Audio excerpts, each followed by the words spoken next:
जब मेरे 7,000 सब्सक्राइबर थे तो मुझे याद है कि 7,000 सब्सक्राइबर में कम से कम मैं 5,000 लोगों का मोबाइल लेकर खुद सब्सक्राइब किया। ईटीवी जो चैनल था वो बंद हो गया, ठीक है। क्यों बंद हुआ?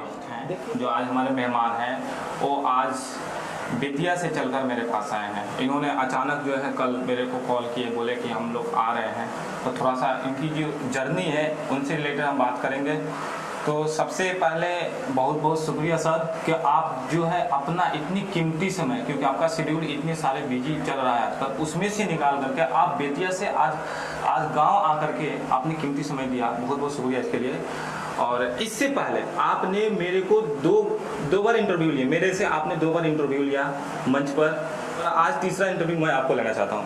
तो आपको कैसा फील हो रहा है सर आज यहाँ पे आकर के? देखिए, बहुत अच्छा लग रहा है और आपको बहुत बहुत धन्यवाद और आपके व्यूअर को भी बहुत बहुत धन्यवाद। इस फील्ड में आने का आपका जर्नी कैसे शुरू हुआ, थोड़ा ब्रीफ में इसको समझाइए कि जो है इस फील्ड में आप कैसे आए और किस मकसद से आए, आना कैसे रहा? पत्रकारिता का? हाँ, यही मतलब जो आप मीडिया वाला काम कर रहे हैं, क्या आपको बचपन से इंटरेस्ट था या बाद में नहीं ये सिचुएशन या हालात देख करके नहीं मुझे इस फील्ड में आ जाना चाहिए, तो इसका क्या जर्नी रहा आने का इधर का? देखिए, बचपन से इंटरेस्ट नहीं था। बचपन से इंटरेस्ट नहीं था? हम लोग बच्चे थे जी, इवन 8, 9, 10th की हम बात करें तो मीडिया बहुत कुछ समझ में भी नहीं आता था। उस समय मीडिया भी उतना नहीं था। शहरों में जरूर था, गांव में लोग उसको समझ नहीं पाते। मीडिया में आने का एक बहुत बड़ा कारण है, मैं बाहर था जी, हेल्थ सेफ्टी इन्वायरमेंट ऑफिसर था जी। HMEL प्रोजेक्ट चल रहा था गुरु गोविंद सिंह रिफाइनरी भटिंडा, वहाँ पर मैं जॉब में था। जॉब से मैं जब घर आया तो उस समय मैं सोशल एक्टिविटीज़ को देख रहा था और लोग जो सोशल वर्कर थे देश के बड़े, समझ रहा था कि आखिर सामाजिक कार्य है क्या, समाज क्या है। तो फर्स्ट टाइम आया, तो फिर नेक्स्ट टाइम जॉब पर गया, फिर वहाँ से रिजाइन किया और आ गया 13 में। तो हमारे यहाँ जो किसानों की हालात है किसी से छुपा हुआ नहीं। 2014 में चीनी मिल के खिलाफ एक आंदोलन की और उसके गलत नीतियों के खिलाफ आवाज़ उठाने की प्लानिंग हमने किया। बहुत लोग इन्वॉल्व थे उसमें, कुछ हमसे सीनियर कुछ हमसे जूनियर, बैठक हुई और फिर हम लोग प्लानिंग किए कि गन्ना सत्याग्रह किया जाए और हम लोग किए। उस समय लोग हमको कहते थे कि भाई नरकटियागंज चीनी मिल के खिलाफ आज तक कोई लड़ा नहीं है और जो लड़ा है वो बीच में से उसको भागना पड़ा है या फिर बिक गया है। पैसा बिकने का मतलब पैसा। फिर हम सोचे कि इस धारणा को तोड़ना है, क्योंकि बात किसानों की है और किसान हमारे देश के रीढ़ की हड्डी है, बैकबोन। बिल्कुल, अगर किसान खेती करते हैं, चाहे कोई भी खेती हो, सब खेती है, ठीक है, फल हो या फिर अनाज की खेती हो या खाद्य पदार्थ में जो कुछ भी आता है जो जमीन से उगाया जाता है वो खेती है। तो देश के कोई भी प्रधानमंत्री हो या कोई मंत्री हो, हम बात करें PM, CM, DM या फिर सब अधिकारी, इसमें सब लोग आ जाते हैं, पॉलिटिशियन भी, आम जनता भी, तभी कोई खाता है। तो एक तो धारणा तोड़ा था कि चीनी मिल के खिलाफ कोई लड़ता नहीं है, डर के भाग जाता है, या चीनी मिल उसे समझौता कर लेती है और समझ भी जाता है। तो वहाँ से हमारी ये चीज हुआ, तो गन्ना सत्याग्रह हम लोग किए। 2014 में आपने किया। लेकिन किया। आपकी पहचान पत्रकारिता में हम लोग आ रहे हैं, आपका कहना था कि बचपन से ही शौक था या यहाँ कैसे आए, उस पर हम आ रहे हैं। तो हुआ क्या कि भाई बहुत संघर्ष किए हम लोग, पत्राचार भी किए, बहुत लोग शामिल थे उसमें, कुछ सलाह देने वाले थे, कुछ लोग काम करने वाले थे, कुछ लोग अगुवाई करने वाले थे और कुछ लोग साथ में चलने वाले थे। उनमें से एक मैं भी था। तो हम लोग किसानों के लिए देश हित में इतना काम कर रहे थे, सामूहिक रूप से बहुत लोग। लेकिन जब बात आती थी पत्राचार की, जब बात आती थी कि ये न्यूज थोड़ा निकले तो ये तो देश के पीएम के पास जाए तो, ये राज्य के सीएम के पास जाए तो, जो हमारे सेंट्रल में ऑफिसर हैं इस डिपार्टमेंट के उनके पास जाए, स्टेट में जो ऑफिसर हैं उनके पास जाए। तो कुछ अखबार वाले जो पत्रकार थे बहुत रिक्वेस्ट करने पर छापते थे आधी अधूरी खबर, और कुछ अपनी बात कुछ कहते थे, उसको ओपन करना भी ठीक नहीं है, क्योंकि सब कोई कहीं ना कहीं से बधा है, अपनी मजबूरियां है। और मीडिया हाउस कोई भी है तो विज्ञापन और पेड न्यूज से चलता है। पहले मीडिया का काम, पत्रकार का काम सेवा था, अब पैसा हो गया है, इससे आगे हम नहीं कर सकते हैं। यही समस्याएं हम लोग सामने आती थी, इतना प्लानिंग करने के बाद, इतना संघर्ष करने के बाद अखबारों में खबरें नहीं। डिजिटल तो अभी शुरुआत हुआ था, लोग समझ नहीं पाते थे, चैनल में तो चल ही नहीं रहा था उस समय, मैक्सिमम नेशनल चैनल था, अभी रीजनल चैनल की कुछ शुरुआत हुई थी और कुछ चल भी रहा था। तो फिर हुआ कि जनता की बात और इस आंदोलन की बात सरकार के कान तक कैसे पहुंचेगी, हमने बात किया दिल्ली में, वो नहीं है अभी, देश कर गए हैं, उनसे हमको बहुत सीखने को मिला। उन्होंने मुझे कलकत्ता बात कराया। कलकत्ता का एक बहुत बड़ा ब्रांड है, सर्कुलेशन उसका भी ज़्यादा है, सनमार्ग अखबार, लोग आज भी नाम नहीं सुने होंगे, उस समय तो और नहीं जानते होंगे, 2014 की बात कर रहे हैं। फिर हमको वहाँ से बात हुआ तो पटना भेजा गया, चूँकि पटना में उसका ऑफिस खुल चुका था। पटना में गया, वहाँ बात किया, मुझे तुरंत लेटर मिला, अनुमंडल कॉरेस्पॉन्डेंट का, अनुमंडल ब्यूरो का मुझे लेटर मिल गया। मैं आया, मैं आंदोलन करता था और सभी साथियों के सहयोग से, उसमें एक पत्रकार थे, उनका भी बैकअप था, नाम ओपन नहीं करेंगे हम, क्योंकि मामला बड़ा सेंसिटिव था उस समय का, चीनी मिल के खिलाफ लड़ाई थी, तो उनका भी बैकअप था। तो उनसे कुछ सजेशन मैं भी लेता था, खबरें लिखता था और लिखकर हम लोग दोनों आदमी मिलकर बैठकर एडिट करते थे, कैसे होगा क्या होगा। तो उसी समय एक हेडिंग बना, मिलहों के राज में किसान बने याचक। याचक का मतलब होता है भिखारी। हम अपना गन्ना देकर उनसे भीख मांग रहे हैं कि पेमेंट दे दीजिए, पेमेंट दे दीजिए। किसानों के फंडामेंटल राइट का हनन, ये हेडिंग और सब हेडिंग बना और मैटर सब नीचे गया। सनमार्ग का नाम लोग नहीं जानते थे, लेकिन जब हम लोग सारी प्रक्रिया अपनाकर पटना हाई कोर्ट के वकील से बात किए तो उन्होंने बोला कि आप लोग सब डॉक्यूमेंट और अखबार की कटिंग लेकर आइए, पीआईएल होगा। पीआईएल जब हुआ तो किसानों के हित के लिए जब बात हुई और कोर्ट में चला तो 14 दिन के अंदर भुगतान का आदेश हो गया। उसके बाद हमको लगता है उस आदेश के बाद कुछ पटरी पर चीनी मिलों का सिस्टम आया और भुगतान में सभी मिलों के अंदर सुधार हुई। देर से आए, कोर्ट के आदेश पर ही आए या लड़ाई के बाद आए, इसके लिए भी चीनी मिल के जो मालिक हैं, जीएम है, वो भी धन्यवाद के पात्र हैं कि कोर्ट के फटकार के बाद इस बात को समझें। तो हमारी बात वहां से हुई कि जब कोई नहीं लिखेगा तो हम खुद लिखेंगे। वहां से हमने पत्रकारिता की शुरुआत की। तो आप फिर बीच में हमने छोड़ दिया था। कैसे छोड़ा, किन कारणों से छोड़ा और फिर मैं कैसे आया, इस पर हम लोग जब आपका सवाल आएगा तब बात करेंगे। लेकिन कैसे जर्नी की शुरुआत हुई पत्रकारिता में आने की। ओवरऑल मैं ये कहूँ कि आपका जर्नी जो है एक किसानों को मुद्दा को लेकर के इसमें आना होगा। हाँ, किसानों की हक की लड़ाई जो थी, उसकी लड़ाई की शुरुआत हुई और वहां से पत्रकारिता के भी उस समय पे अगर आपने ये इस फील्ड में आने के लिए मतलब प्रयास किया शुरू में, तो उसका आपका मोटिव पॉलिटिक्स के पॉइंट ऑफ व्यू से आ रहे थे या मीडिया के तौर पे आ रहे थे? उस समय दोनों तरीके से उस समय मीडिया का बहुत ज्यादा समझ में भी नहीं था मुझे। हाँ। और राजनीति की भी समझ नहीं थी।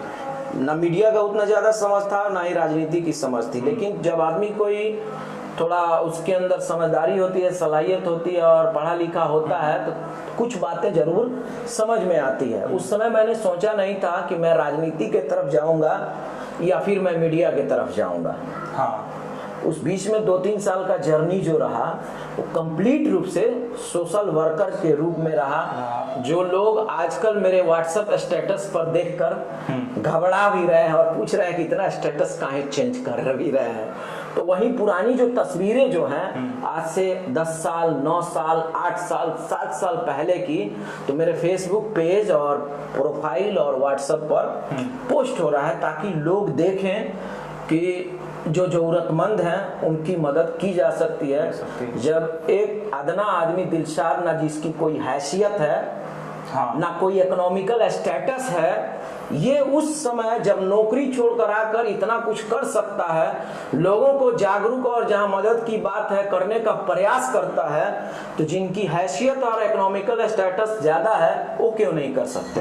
तो अभी आप सोशल मीडिया के हिसाब से देखा जाए तो अभी आप मीडिया के तौर पे काम कर रहे हैं, यानी पॉलिटिक्स के हिसाब से नहीं कर रहे हैं? नहीं, पॉलिटिक्स के बिल्कुल नहीं हम काम कर रहे हैं। ईटीवी के फाउंडर दिलशाद अहमद जो है, हमेशा देखा गया इनको कि देवराज के अलग अलग रीजनल अगर क्षेत्र में देखा जाए तो आपको देखने को मिलता है। आप अपनी जिंदगी में ये सारी चीजें कर रहे हैं, क्या आपको कोई इससे फायदा है? आपको पर्सनली कोई फायदा है, मिला है? अभी तक तो नहीं, और तो फिर कर क्यों रहे हैं? उसकी मैं उम्मीद भी नहीं करता हूँ। और देखिए, नेकी और सवाब का काम फायदे के लिए नहीं किया जाता है। जब नेकी आप फायदा के लिए कीजिएगा तो नेकी नहीं रहा। कभी भी इंटरव्यू मेरा देखिएगा, हम देखे हैं सारे इंटरव्यू, तो उसमें एक अच्छा इंसान की बात आती है। अधिकारी बाद में हो, इंजीनियर डॉक्टर बाद में हो, पॉलिटिशियन मंत्री भले वो बाद में हो, लेकिन एक अच्छा इंसान हो। मेरे किसी भी इंटरव्यू में इस चीज को देखिएगा। तो मैं यही कोशिश करता हूँ कि मेरी बात को सुनकर अगर कोई अमल करता है, उस पर चलता है, सोचता है, कोशिश करता है कि नहीं ये इस तरीके से हम करें तो एक अच्छा इंसान भी बन सकते हैं, और पढ़ लिख कर कामयाब, तो एक होता है ना सदका जारिया, सवाब के भागी। कहा गया है ना कि रास्ते का पत्थर हटाकर आप जन्नती हो सकते हैं। बेहतर अल्लाह जानता है कि आपका कौन सा नेकी उनको पसंद आएगा। आप एक कांटा हटाकर आप हो सकते हैं, प्यासे को पानी पिलाकर आप का कौन सा नेकी का दर्जा होगा वो बेहतर अल्लाह जानता है। बाकी तो हम लोगों के हदीस में और कुरान शरीफ में है ही, दीन का ही मामला है ही। तो ये मेरा मकसद रहता है कि फायदा नुकसान क्या होगा क्या नहीं, इसकी चिंता मुझे बिल्कुल नहीं रहती है। कम से कम लोग जाने और इस बात को समझें। अगर कोई सही रास्ता पे चले, मेरी बात को समझकर पढ़ाई तो ये मेरे लिए सदका जारिया है। कभी आपको ऐसा किसी हुआ के साथ कि मतलब कि बड़े प्रेशर आया हो कि नहीं ये मत करो, नहीं तो तुमको धमकी वगैरह मिला? देखिए, धमकी दूसरा चीज हो गया और प्रेशर दूसरा। धमकी तो आया नहीं किसी की तरफ से। धमकी आया नहीं, प्रेशर बहुत आया, अभी भी आता है। अच्छा, आता है, प्रेशर भी आता है, लेकिन प्रेशर कई प्रकार का होता है। लोग जानते हैं, चाहे पॉलिटिशियन हो या पॉलिटिकल पार्टी के नेता हो या कोई अधिकारी या जनप्रतिनिधि हो, कि इसको अगर डराया जाएगा तो मामला दबने के बजाय और मामला उजागर हो सकता है। कम से कम मैं अपनी जिम्मेदारी इस देश के प्रति, इस राष्ट्र के प्रति, इस देश के लोगों के प्रति, इस भूमि पर अगर मैं जी रहा हूँ तो मैं उसको जरूर निभाऊं। और हमारे मजहब में है कि जिस वतन में रहो उस वतन से मोहब्बत करो, उस वतन के सरहद की सीमाओं की हिफाजत के लिए जरूरत पड़े तो गर्दन कटा दो। तो हमारा वतन है, हम इससे मोहब्बत करते हैं, तो कहीं गड़बड़ होगा, चाहे सत्ता में भाजपा हो या कांग्रेस हो, उसके विरोध हम आवाज उठाते हैं और उठाते रहेंगे। प्रेशर आता है, धमकी अभी तक नहीं आया है। और जो आपका ईटीवी जो चैनल था वो बंद हो गया, क्यों बंद हुआ? देख, हमको बड़ा अफसोस होता है और सोच के परेशान भी होता हूँ कि इतनी बड़ी संस्था और कंपनी हम जैसे मामूली लोगों पर और छोटे चैनल पर स्ट्राइक मारे कॉपीराइट का, जिसका हम लोग खुद प्रमोट करते हैं। और उससे कोई बेनिफिट नहीं होगा, हमको कोई नहीं है, उसी का प्रमोट होता है। शाहरुख खान की पत्नी कंपनी जो है red chilli, Gauri Khan film private limited red chilli. मैं पटना गया था, मैं और मेरे मित्र, उधर से हम लोग लौट रहे थे, तो उनकी ख्वाहिश थी कि फिल्म देखा जाए। 12 साल बाद हॉल में मैं एंट्री किया था। हॉल में नहीं जाता हूँ, हमारे मोबाइल में देखिएगा तो एक भी वीडियो और एक भी कोई ऑडियो गाना नहीं मिलेगा। आप चेक भी कर सकते हैं। मैं इससे बहुत दूर रहता हूँ फिलहाल, बंद लेकिन कैसे सुनना हो? चाहिए, बंद- मैं बता रहा हूँ। उसको। तो उनकी एक फिल्म आई थी डंकी, तो इसका एक नियम है कि शॉर्ट वीडियो अगर डालिएगा तो क्लेम नहीं होता, स्ट्राइक नहीं होता। मैंने 3-4 सेकंड का एक बढ़िया सीन था, डाला था। कुछ दिन बाद उस पर जो है कॉपीराइट स्ट्राइक आ गया एक। और वर्ल्ड कप जब चल रहा था, देखिए वो भी कितनी बड़ी संस्था और ये भी कितनी बड़ी संस्था, और सोच कितनी छोटी है। हम लोग तो उन्हीं लोगों को प्रमोट करते हैं, क्या जरूरत है शाहरुख खान को प्रमोट करने की? भाई आपका हम प्रमोट करते हैं, आप हमारे चैनल को बंद कराते हैं। तो वह जो कैप्टन थे, उन्होंने, भारतीय कैप्टन, उन्होंने एक छक्का मारा था, मेरे मोबाइल में कैच हुआ था। मात्र 5 सेकंड का शॉर्ट वीडियो डाला था। उसके बाद एक और इंडियन ही बॉलर, भारतीय बॉलर अच्छी बॉलिंग किए, विकेट ले लिए, वो भी मेरे कैमरे में कैच था, तो उसको डाला। तो 2 स्ट्राइक जो है वर्ल्ड कप क्रिकेट टूर्नामेंट जो ऑर्गेनाइज की थी उसने मार दिया, और तीसरा स्ट्राइक जो है शाहरुख खान गौरी खान की जो कंपनी है उन लोगों की, रेड चिली, उसने मार दिया। जब स्ट्राइक आ जाता जब है, 3 महीना के अंदर 3 आ जाता है तो टर्मिनेट हो जाता है, रिकवरी करने का कोई चांस नहीं है। हालांकि हम रिक्वेस्ट पे कभी कभी हो जाता है, हम सोचे कि छोड़ो, इतने बड़े लोग और छोटी इतनी सोची, और हम लोग उन्हीं लोगों का प्रमोट कर रहे हैं और वो लोग हम ही लोगों को मिटाने की कोशिश कर रहे हैं। तो इसीलिए हमने रिक्वेस्ट भी नहीं किया। बहुत जल्दी मैं फिर से यूट्यूब चैनल क्रिएट करने वाला हूँ। बिल्कुल। और मुझे लगता है कि जितना मेहनत, स्ट्रगल और संघर्ष उस चैनल के लिए करना पड़ा था, अब कम करना पड़ेगा। समाज के लोगों से भी सहयोग मिलेगा सोशल साइट पर, और भी चाहिए। हाँ, ये चीज़ चूँकि उसमें था, मैं जब मेरे 7000 सब्सक्राइबर थे तो मुझे याद है कि 7000 सब्सक्राइबर में कम से कम मैं 5000 लोगों का मोबाइल लेकर खुद सब्सक्राइब किया हूँ। बताइए, अब आप समझ सकते हैं कि शुरू में मैं सबका यही होता है, भ्रमण किया होगा, या फिर कितना संपर्क में जाकर, कितना मेहनत करके 7000 के सब्सक्राइब में 5000 किसी का मोबाइल लेकर आप हाथ से खुद किए होंगे। तो हम एक चीज़ देखे हैं समाज में कि अच्छी बात, अच्छे लोग, अच्छे काम, अच्छे लोग भी पसंद नहीं करेंगे तो जो अच्छे नहीं हैं उनसे क्या उम्मीद की जा सकती है? हम लोग बुरा नहीं कहेंगे किसी को, क्योंकि जो बुरे हैं वो अच्छे हो जाएं, हम यही कहेंगे। तो प्रयास है, फिर शुरू होगा, फिर जहाँ से गिरे हैं वहीं से फिर खड़ा होकर चलेंगे। हाँ, और हाँ। लोगों का साथ जरूर मिलेगा। बिल्कुल। तो बहुत बहुत शुक्रिया कि आपने आज के जो है इतनी कीमती समय दे करके आपने एक अच्छे पॉइंट पे डिस्कस किए, जो कि आज जो हालात चल रही है। नेक्स्ट टाइम पे फिर मौका मिलेगा, फिर आपको मैं इन्वाइट करूंगा, फिर आप आने की कोशिश करिएगा। बहुत बहुत बिल्कुल, आप जब मुझे याद करेंगे, जब इनवाइट करेंगे, हम जरूर आएंगे, लेकिन मुझे समय 1 सप्ताह जरूर दीजिएगा, क्योंकि कभी कभी होता है कि कुछ ऐसे काम होते हैं, जनता सामाजिक स्तर पर जो मुद्दे हैं उसको छोड़ना नहीं चाहता हूं। आप जब याद कीजिएगा तब हम आएंगे, और आपने भी समय दिया, मुझे उस लायक समझा कि नहीं, चलिए दिलशाद भाई से भी कुछ बात किया जाए, उनका भी अनुभव समाज तक पहुंचाया जाए, तो इसके भी आप तारीफ के काबिल हैं। हम चाहेंगे कि बहुत जल्दी बुलाएं और हम एक सीरीज चलाएं, पार्ट वाइज चलाएं, तब और मजा होगी और मजा आएगा बात करने में। क्योंकि संघर्ष पर जब हम लोग बात करेंगे तो बहुत लंबी बात होगी। हाँ। सोशल नौकरी करना छोड़ना, सोशल वर्क करना, पॉलिटिक्स में जाना, फिर मीडिया में आना, और मीडिया छोड़ के फिर मीडिया